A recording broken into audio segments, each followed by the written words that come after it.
Hello, people of the internet, and welcome to the very first episode of the All Things Wasted podcast. I'm your host, the host, and today's topic is going to be about the ghouls, the ghosts, the demons, and superstitions.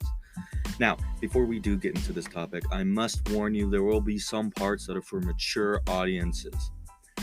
Now, let's get into the history of superstition and spirits. But before we do that, what is superstition, you may be asking? Superstition is the belief that sense refers to the remains of ideas and beliefs that continued long after their original meaning had been forgotten. For example, when you break a mirror, you get 5 years of bad luck, or 7. I'm not up to date on that. But that is superstition in a general sense. Now, superstitions are often considered relics of outmoded ways of thinking, which basically is a way to make sense of things that really don't make sense. For example, superstitions are born from casual coincidence. If an athlete wears a particular pair of socks one day, performs extremely well, then he may believe that those socks are lucky, and the outcome can do that. But failure can also influence the outcome, because if the lucky athlete cannot find his lucky socks, he may feel down and not perform as well as he would while wearing his lucky socks.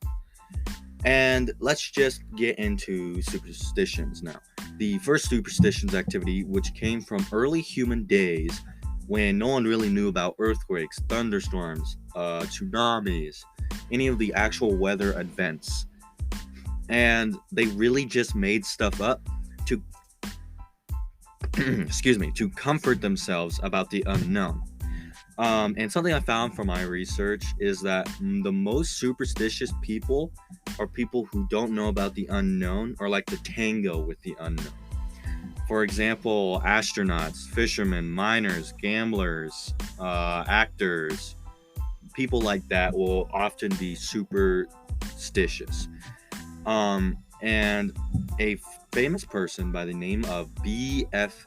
Skinner made an experiment that is widely known as the Skinner box, where he would put pigeons who were hungry in the box, and as time went on, the pigeons became quote-unquote superstitious, and they sought food, doing funny movements and believing that by doing certain head movements or gestures that the ritual would give them food. Now, when other scientists, including Skinner, tried to replicate this, it did not go as well. And later on, after Skinner had died and, things happened, the people who, kind of did this with him just put it off as something that pigeons do, which we do see somewhat every day in our lives. If you live in a very pigeon place. I don't. Anyways, some examples of superstition are standing under a ladder, opening an umbrella, in a house even. Some superstitious things are what I call if-then superstitions, where if I do blank, then blank will happen.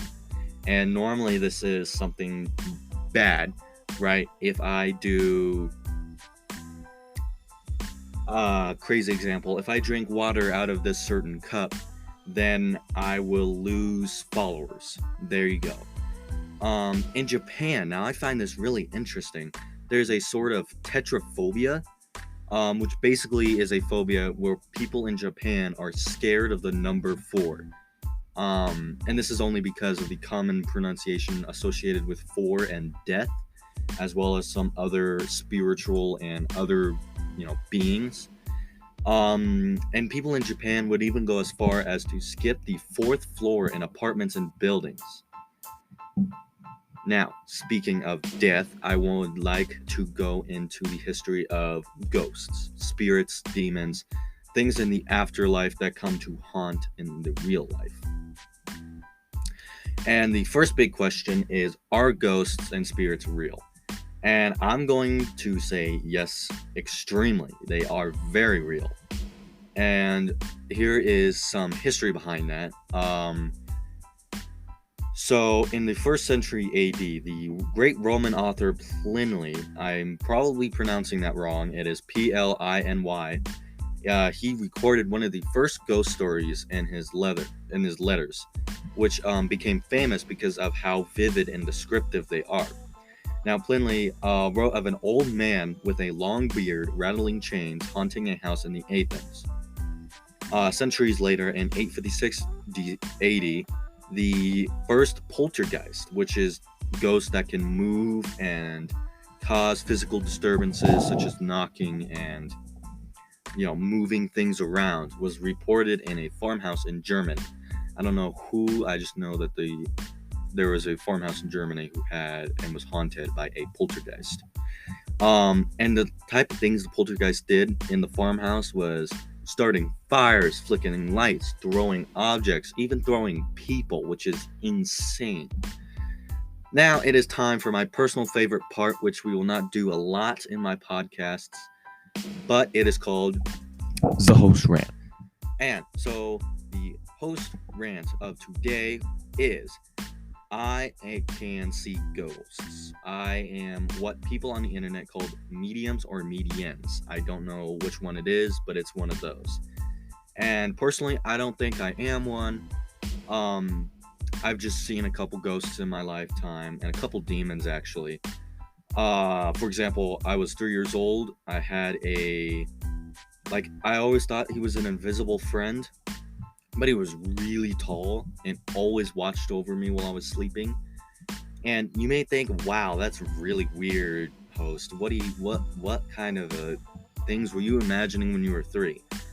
But obviously, I thought I made him up. I didn't think he was real until I was 5, 6, and I just stopped seeing him altogether. That's why I thought he wasn't real. But I named him Sam, which is actually a very interesting name. But a lot of people have been reported to talk about him as the Top Hat Man, which I had a friend who had the Top Hat Man, same as me, but he was way more aggressive towards him. And the idea that I had between this was either there was a certain demon that, murdered him while I was in my sleep, or he was some sort of guardian angel sent down or sent up to save small children from harm, especially from the underworld hell. And I was 15, and I found another spirit. The spirit is definitely a poltergeist. He's still with me today. His name is Dorvacinus. It's a very weird name. It's spelled Dorvacinis. And nowadays, when I see him, when he shows himself to me, it's just, he's just there, right? He's kind of far away. I can't really do anything to see him. We don't talk much anymore. But the first night I met him, he just kept messing with my lamp. It was freaking crazy.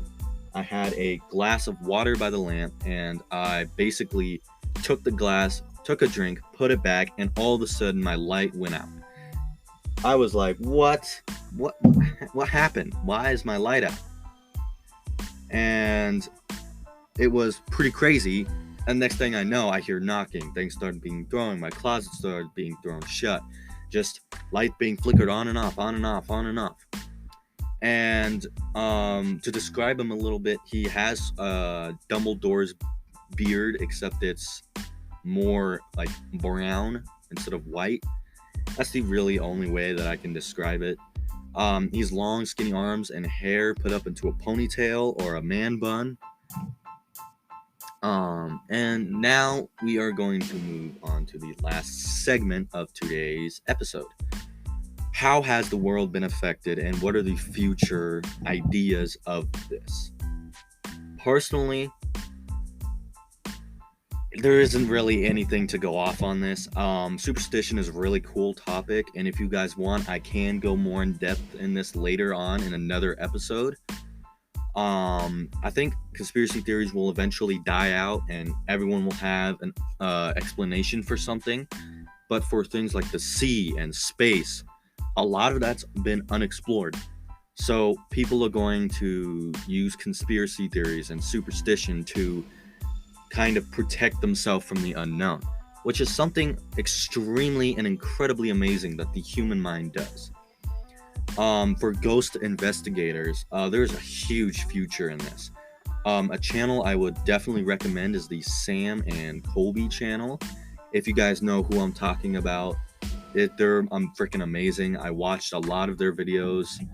The link will be in the description if you want to go check them out for yourself. But it's so crazy how the human race can bend the wills and the mind of people to do cool things. And they can't fake this. Like, a lot of you guys will come back to me saying they'll fake it. I honestly don't think that they fake it, because it's hard to fake something like this. Like, you have to either have someone on the inside or have something like a string, but even then, like radio frequencies that they use and stuff like that, it's hard to fake, which is, in my opinion, super awesome. It's why I enjoy watching it. There are a couple of times where I felt ill watching them, and there's a fair warning at some of the episodes, including their doll episode, which I just couldn't muster. I just can't watch it. I can't look into the doll's eyes. Because the first time I did it, I actually had a really hard time breathing. And I believe in this because there are cursed items out there. There are things that if you touch or do or interact with, bad things will happen to you. And they explain that in their show too, on their YouTube channel. It's freaking insane.